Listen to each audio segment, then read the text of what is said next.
अगर आज तुम अकेले में ये सोचते हो कि मेरे अंदर काबिलियत है, फिर भी मेरी जिंदगी आगे क्यों नहीं बढ़ रही?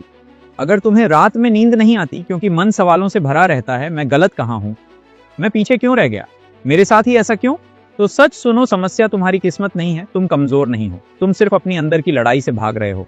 आज से लगभग 150 साल पहले इसी भारत की मिट्टी में एक ऐसा ही नौजवान था। तेज दिमाग, असाधारण प्रतिभा, संगीत, दर्शन, तर्क सब कुछ आता था, लेकिन एक चीज नहीं थी, शांति। दुनिया उसे समझ नहीं पाती थी और वह खुद को। उसका नाम था नरेंद्रनाथ दत्त। दुनिया जिसे आज स्वामी विवेकानंद कहकर पूछती है, उस दौर में वह कोई संत नहीं था, वह एक गुस्से से भरा, उलझा हुआ, सवालों में डूबा नौजवान था। उसके भीतर एक आग थी, लेकिन वह आग रोशनी नहीं दे रही थी, वह उसे जला रही थी। वह हर चीज पर सवाल करता था, भगवान पर, समाज पर, किताबों पर और सबसे ज्यादा खुद पर। लोग कहते थे, इतना सोचता क्यों है, लेकिन सच यह था कि उसका माइंड रुकना ही नहीं जानता था। आज विज्ञान इसे क्या कहता है? Overthinking, identity crisis, existential anxiety, आज के युवाओं की सबसे बड़ी समस्या। और यही नरेंद्र की भी सबसे बड़ी कमजोरी थी। वह मानना चाहता था, लेकिन आंख बंद करके नहीं। वह विश्वास करना चाहता था, लेकिन सबूत के साथ। यही कारण था कि वह हर गुरु से, हर विचार से टकराता था। लोग उसे अहंकारी समझते थे, लेकिन असल में वह सच का भूखा था। अब जरा उस समय को समझो। भारत गुलामी में था, आत्मविश्वास मरा हुआ था, लोगों ने मान लिया था कि हम कमजोर हैं। और इस माहौल में एक युवा जो पहले से ही अपने मन से लड़ रहा था, चारों तरफ से हार की हवा महसूस कर रहा था। यहाँ एक कड़वी सच्चाई है, जब बाहर की दुनिया टूटी होती है और अंदर का मन भी उलझा होता है, तो इंसान या तो टूट जाता है या फिर खुद को फिर से गढ़ता है। नरेंद्र कई बार टूटा, निराश हुआ, क्रोधित हुआ, कई बार लगा सब बेकार है, लेकिन उसने एक चीज कभी नहीं छोड़ी, खोज। वैज्ञानिक रूप से यह बहुत महत्वपूर्ण है।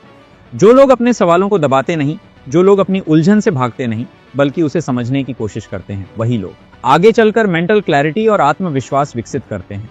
नरेंद्र की समस्या यह नहीं थी कि वह कमजोर था, उसकी समस्या यह थी कि वह अपनी शक्ति को समझ नहीं पा रहा था। उसका माइंड तेज था, लेकिन बिखरा हुआ, उसकी ऊर्जा प्रचुर थी, लेकिन दिशाहीन। और यही वह बिंदु है जहां अधिकांश युवा आज हार मान लेते हैं। वे कहते हैं, मेरे बस का नहीं, मैं ऐसा ही हूं, सिस्टम खराब है। लेकिन नरेंद्र ने हार नहीं मानी। उसने अपने सवालों को दबाया नहीं, उसने अपने गुस्से को नशा नहीं बनने दिया, उसने अपनी बेचैनी को ईंधन बना लिया। यह भाग सिर्फ एक व्यक्ति की कहानी नहीं है, यह उस क्षण की कहानी है जब जीवन तुम्हें आईना दिखाता है और पूछता है, तुम अपने मन के गुलाम बनोगे या उसके मालिक। क्योंकि यहीं से दो रास्ते निकलते हैं, एक रास्ता औसत जिंदगी की ओर और दूसरा असाधारण परिवर्तन की ओर। अगले भाग में हम देखेंगे कि कैसे नरेंद्र की यही असफलताएं, यही भ्रम, यही मानसिक अलगाव उसकी सोच को पूरी तरह तोड़ देती हैं और उसी अलगाव से जन्म लेता है एक नया दृष्टिकोण, जो आगे चलकर सिर्फ एक इंसान की नहीं, पूरे राष्ट्र की आत्मा को जगा देता है। यहीं से असली बदलाव शुरू होता है। नरेंद्रनाथ की सबसे बड़ी समस्या गरीबी नहीं थी, ना समाज, ना अंग्रेजों की गुलामी। उसकी सबसे बड़ी समस्या थी उसका अपना मन। एक ऐसा माइंड जो सवाल करता था, लेकिन शांति नहीं देता था। एक ऐसा माइंड जो सच चाहता था, लेकिन झूठ से घिरा हुआ था। यह वह दौर था जब नरेंद्र अंदर से बिखर रहा था। वह हर दिन कुछ नया पढ़ता, कुछ नया सोचता, लेकिन हर रात वही सवाल लौट कर आते। अगर भगवान है तो मुझे दिखाओ, अगर जीवन का कोई अर्थ है तो मुझे समझाओ। यह सिर्फ आध्यात्मिक संघर्ष नहीं था, यह एक मानसिक अलगाव थी।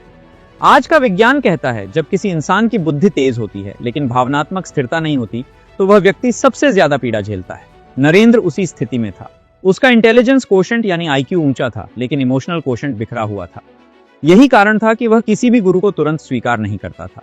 वह सवाल पूछता था, सीधे, कठोर, बेझिझक। क्या आपने भगवान को देखा है? अधिकतर लोग चुप हो जाते थे, कुछ नाराज हो जाते थे, और हर बार जब उसे जवाब नहीं मिलता, उसके भीतर असफलता का जहर भरता जाता।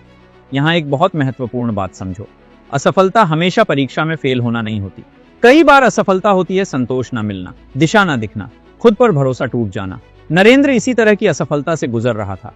कई युवाओं की तरह वह भी अंदर ही अंदर यह मानने लगा था कि शायद समस्या उसी में है, शायद वह ज्यादा सोचता है, शायद वह कभी शांत नहीं हो पाएगा। यही वह बिंदु होता है जहां ज्यादातर लोग समझौता कर लेते हैं। वे अपने सवालों को दबा देते हैं, वे औसत जिंदगी स्वीकार कर लेते हैं। लेकिन नरेंद्र ने ऐसा नहीं किया।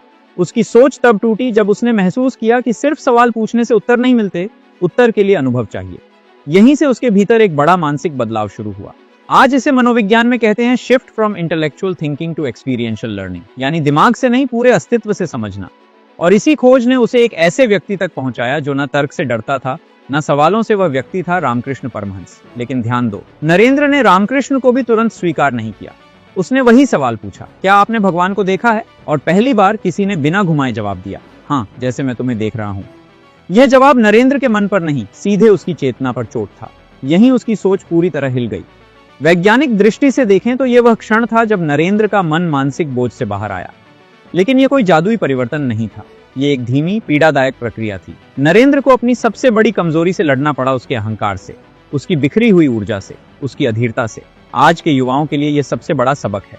हम चाहते हैं कि सब कुछ तुरंत हो जाए, स्पष्टता भी, सफलता भी, शांति भी। लेकिन नरेंद्र ने सीखा कि दिमाग को प्रशिक्षित करना पड़ता है, जैसे शरीर को। उसने ध्यान सीखा, अनुशासन सीखा, अपने विचारों को नियंत्रित करना सीखा, और जैसे जैसे उसका मन स्थिर होने लगा वैसे वैसे उसकी शक्ति उभरने लगी। यही वह मोड़ था जहां असफलता ने दिशा दी, जहां कमजोरी ने शक्ति का रूप लिया, जहां भ्रम ने उद्देश्य पैदा किया। अगले भाग में हम उन 10 सीक्रेट्स को खोलेंगे जो इसी मानसिक परिवर्तन से जन्मे हुए सिद्धांत, जो नरेंद्रनाथ को स्वामी विवेकानंद बनाते हैं और जो आज भी भारतीय युवाओं की जिंदगी बदल सकते हैं। क्योंकि असली सफलता बाहर नहीं, दिमाग के अंदर बनती है। यह भाग किसी उपदेश के लिए नहीं है, यह भाग उन सच्चाइयों के लिए है जो स्वामी विवेकानंद ने अपने दर्द, असफलता, भूख, अपमान और अकेलेपन में खोजी। याद रखो, इन रहस्यों में से हर एक पहले उसकी कमजोरी था। सीक्रेट्स एक आत्मविश्वास जन्म से नहीं, रोज के अभ्यास से बनता है। नरेंद्र आत्मविश्वासी पैदा नहीं हुआ था। वह अक्सर खुद पर शक करता था। उसे लगता था, क्या मैं सही रास्ते पर हूं? क्या मैं कुछ कर पाऊंगा? लेकिन धीरे धीरे उसने एक बात समझी, जब इंसान बार बार खुद से कहता है मैं नहीं कर सकता, तो माइंड उसे सच मान लेता है। और जब वही इंसान खुद से कहता है मैं सीख सकता हूं, तो माइंड रास्ते ढूंढना शुरू कर देता है। आत्मविश्वास कोई भावना नहीं, ये रोज बोला गया एक वाक्य है। हर सुबह खुद से साफ आवाज में कहो, मैं कमजोर नहीं हूं, मैं अभ्यास में हूं। सीक्रेट्स 2, बिखरी हुई शक्ति सबसे खतरनाक कमजोरी होती है। नरेंद्र बहुत कुछ जानता था, बहुत कुछ कर सकता था, लेकिन उसकी शक्ति हर दिशा में फैल रही थी। जब तक उसने एक लक्ष्य पर ध्यान नहीं दिया, तब तक वह थका रहा, परेशान रहा।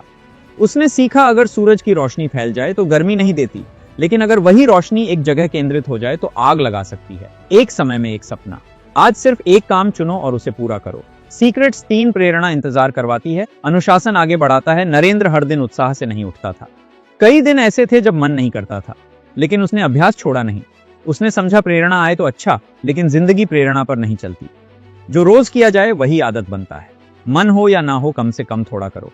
सीक्रेट्स 4, डर भागने से नहीं, देखने से टूटता है। नरेंद्र को भी डर लगता था, गलत साबित होने का डर, अकेले रह जाने का डर, लेकिन उसने डर से मुंह नहीं मोड़ा।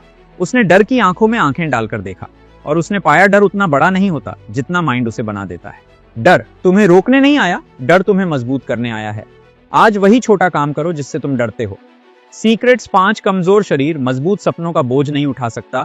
विवेकानंद ने साफ कहा, जिसका शरीर कमजोर है उसका मन भी जल्दी हार जाता है। उसने अपने शरीर को साधा, क्योंकि वह जान गया था मन और शरीर अलग नहीं है। शरीर को नजरअंदाज मत करो, रोज थोड़ा चलो, थोड़ा पसीना बहाओ। सीक्रेट्स 6, अकेलापन सजा नहीं है। नरेंद्र बहुत समय अकेला रहा, लेकिन उसी अकेलेपन में उसने खुद को सुना। जब दुनिया की आवाज बंद होती है, तभी अंदर की आवाज सुनाई देती है। हर समय भीड़ जरूरी नहीं, दिन में 20 मिनट खुद के साथ बैठो।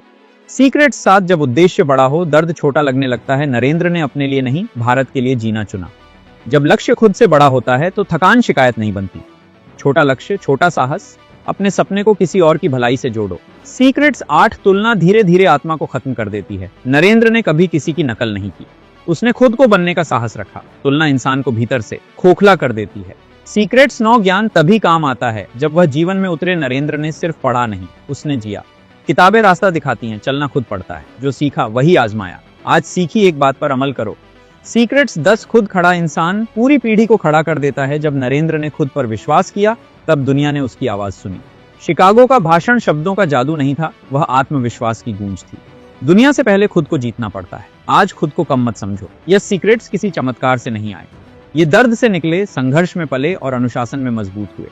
अब आखिरी भाग बाकी है, जहां ये सिद्धांत आज के भारतीय युवा की जिंदगी से टकराएंगे, और वहीं फैसला होगा, तुम सुनने वालों में रहोगे या बदलने वालों में। अब सवाल यह नहीं है कि स्वामी विवेकानंद महान कैसे बने, अब सवाल यह है कि तुम क्या बनोगे।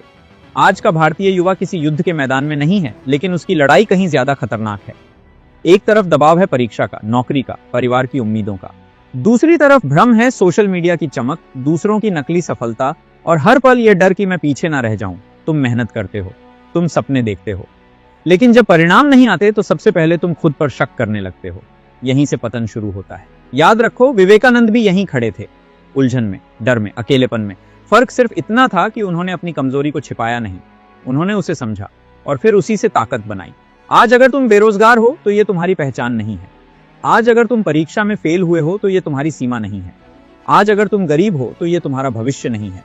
लेकिन अगर तुम डर के कारण रुक गए तो वही डर तुम्हारी जिंदगी लिख देगा। विवेकानंद ने कहा था, उठो, जागो और तब तक मत रुको जब तक लक्ष्य प्राप्त न हो जाए। ये कोई नारा नहीं है, ये मानसिक अनुशासन है। हर दिन खुद से ये पूछना, आज मैंने अपने डर के खिलाफ क्या किया। अगर आज तुम सिर्फ ये तय कर लो कि तुम अपनी सोच को प्रशिक्षित करोगे, अपनी आदतों को सुधारोगे और अपने उद्देश्य को साफ रखोगे, तो यकीन मानो तुम्हारी दिशा बदलनी शुरू हो जाएगी। याद रखो, बदलाव एक दिन में नहीं आता, लेकिन एक दिन का फैसला पूरी जिंदगी बदल सकता है। आज ये वीडियो खत्म हो रहा है, लेकिन अगर ये तुम्हारे अंदर एक भी सवाल जगा पाया है, एक भी डर को हिला पाया है, तो समझो ये वीडियो सफल है। अगर तुम्हें लगा हो कि ये बात तुम्हारी जिंदगी से जुड़ी है तो इस वीडियो को लाइक करो, कमेंट में लिखो कि तुम्हारी सबसे बड़ी लड़ाई क्या है और शेयर करो उस दोस्त के साथ जो आज चुपचाप हार मान रहा है। और हाँ, अगर तुम ऐसे ही गहरे, सच्चे और जिंदगी बदलने वाले वीडियो आगे भी देखना चाहते हो तो मेरे YouTube चैनल को सब्सक्राइब करो और पिछले वीडियो जरूर देखो, क्योंकि वहां हर वीडियो एक नई सोच, एक नई ताकत और एक नई शुरुआत लेकर आता है। क्योंकि याद रखो, महानता किसी खास इंसान की जागीर नहीं होती, महानता उस दिन शुरू होती है जिस दिन तुम खुद को कम समझना बंद कर देते हो। अब फैसला तुम्हारा है।